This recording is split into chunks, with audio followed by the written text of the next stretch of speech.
हम दरियाए सिंध की मछली बनाते हैं। दरियाए सिंध की मछली में मिनरल्स होते हैं और लोग उसको ज़्यादा पसंद करते हैं।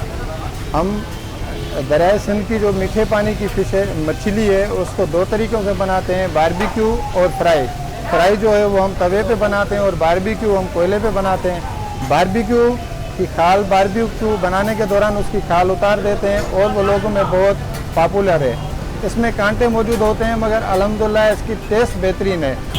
सर, रोहू फिश बनाने के लिए सबसे पहले तो रोज़ के बुनियाद पे हमारे पास मछली आती है, दरिया से मछली आती है, उसको हम डिस्प्ले में लगाते हैं। और जो कस्टमर हमारे पास आते हैं, हमारे पास कटी हुई चीज़ नहीं होती, हमारे पास कस्टमर आते हैं, कस्टमर के सामने उसके सामने फ़िश का वज़न होता है, उसके सामने हम कटिंग करते हैं। कटिंग करने के बाद उसे नमक लगाया जाता है, तकरीबन 10 से 15 मिनट उसको नमक लगता है। उसके बाद धुलने के बाद वो फ्राई में जाती है।